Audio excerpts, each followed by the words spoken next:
নমস্কাৰ শ্ৰদ্ধাৰ শিক্ষাগুৰুসকল, আশা কৰোঁ আপোনালোকে ভালেই আছে।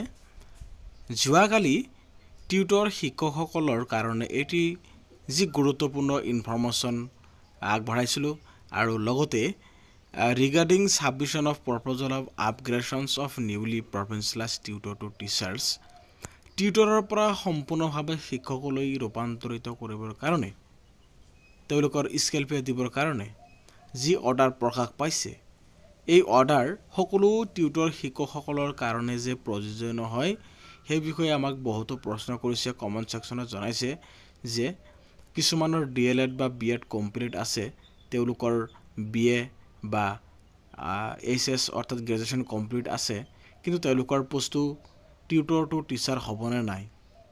আমি এই ভিডিঅ'টোৰ জৰিয়তে আপোনালোকৰ এই সন্দেহটো দূৰ কৰি দি দিম। সদ্যহতে government of Assam office of the director of elementary education কাহিলিপাৰাৰ পৰা যি অৰ্ডাৰ প্ৰকাশ পাইছিল ৰাজ্যৰ সকলো জিলালৈকে, লগতে কাৰ্বি আংলং আৰু ডিমা হাছাওলৈকলৈও এই অৰ্ডাৰটো প্ৰকাশ পাইছিল আৰু ইয়াৰ মূল উদ্দেশ্য হৈছিল regarding submission of proposal for upgradations of newly provincialised tutor to teacher. তেওঁলোকৰ প্ৰপ'জেল পঠোৱাৰ কাৰণে টিউটৰৰ পৰা শিক্ষকলৈ আপগ্ৰেডেশ্যনৰ কাৰণে যি ডাটা বিচৰা হৈছিল, মষ্টলি সেই ডাটা কোন কোন শিক্ষকসকলৰ কাৰণে বা কোন কোন শিক্ষকসকলৰ পোষ্টটো আপগ্ৰেডেশ্যন কৰা হ'ব সেই বিষয়ে আমি ইয়াৰ পূৰ্বৰ ভিডিঅ'ত জনাই দিছোঁ। তথাপিও আপোনালোকক স্পষ্ট কৰি দি দিওঁ, আপোনালোকৰ যি মনত এটা খোকোজা আছে সকলোৰে ক্ষেত্ৰত হ'বনে নাই সেই সন্দেহটো দূৰ কৰিবৰ কাৰণে আমি এই ভিডিঅ'টো প্ৰস্তুত কৰিছোঁ। এটা নিউজ পৰ্টেলত, আমাৰ অসমৰ নিউজ পৰ্টেলত বজাই আছিল,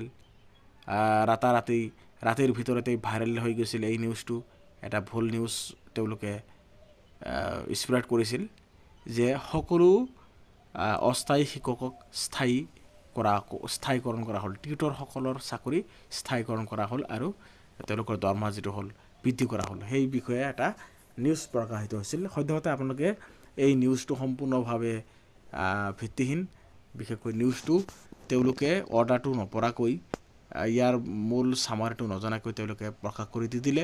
হয়, টিউটৰসকলক আপগ্ৰেডেশ্যন কৰা হ'ব, তাৰ কাৰণে অলৰেডি মানে অফিচিয়েলি প্ৰচেছ ষ্টাৰ্ট হৈছে, কিন্তু সেই বুলি সকলো ক্ষেত্ৰতেই এই অৰ্ডাৰ মতে নহ'ব। এই অৰ্ডাৰ মতে যিসকলৰ ক্ষেত্ৰত নমছৰ ক্ষেত্ৰত DLED, TET নাইবা BEd থকাটো জৰুৰী।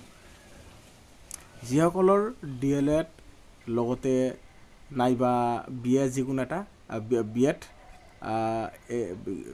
কোৱালিফিকেশ্যন HS আৰু BA লগতে TET আছে, TET থাকিলে নিশ্চয় চাকৰিটো টিউটৰৰ পৰা টিচাৰলৈ ৰূপান্তৰিত কৰা হ'ব বুলি স্পষ্টকৈ লিখা আছে আৰু বছৰ এইটো ওলাই থাকে। আপোনালোকে নিশ্চয় গম পায় 2024 বৰ্ষৰ কাৰণেও এইটো অৰ্ডাৰ ওলাইছে আৰু ইয়াৰ ফৰ্মেট আপোনালোকে নিশ্চয় আমাৰ ইয়াৰ পূৰ্বৰ ভিডিঅ'ত আপোনালোকে পাইছে, লাভ কৰিছে। গতিকে শ্ৰোতাৰ শিক্ষাগুৰুসকল, আপোনালোকক স্পষ্ট কৰি জনাই দিলোঁ, সকলো টিউটৰ শিক্ষকসকলৰ কাৰণে এইটো প্ৰযোজ্য নহ'ব যিসকলে এক্সট্ৰাকৈ CTET কোৱালিফাইড হৈছে বা অন্যান্য আছাম টেটটো হয় নাই। ইয়াৰ পিছত যদি CTET আপোনালোকে কোৱালিফাইড হৈছে, নিশ্চয় আপোনালোকে চাকৰি টিউটৰ টু টিচাৰ ৰূপান্তৰিত কৰা হ'ব আৰু ইয়াৰ কাৰণে যি ফৰ্মেট ওলাইছে সেই ফৰ্মেট ফিল আপ কৰি জমা দিব লাগিব। গতিকে শ্ৰোতাৰ শিক্ষাগুৰুসকল, আপোনালোকে এটা ভুল নকৰিব। প্ৰতি 6 মাহৰ মূৰে CTET অৰ্থাৎ চেণ্ট্ৰেল টেট হৈ থাকে, তাতে আপোনালোকে বহাৰ চেষ্টা কৰক। পৰাপক্ষত আপোনালোকে দি দিয়ক, এইটো দিলে নমছত আপোনালোকে পঢ়ি যাব। আৰু আমি গম পোৱা অনুসৰি সকলো টিউটৰ শিক্ষকলৈ যিসকল বাকী আছে টেট ক্লিয়াৰ কৰা নাই, তেওঁলোকৰ কাৰণে আইন সংশোধন কৰি যিটো মানে 2017 চনৰ আইন আছে, সেই আইন সংশোধন কৰি তেওঁলোকৰ সকলোকে আপগ্ৰেডেশ্যনৰ চেষ্টা কৰা হৈছে আৰু সম্ভৱ আপোনালোকে এটি ভাল খবৰ লাভ কৰিব পাৰিব।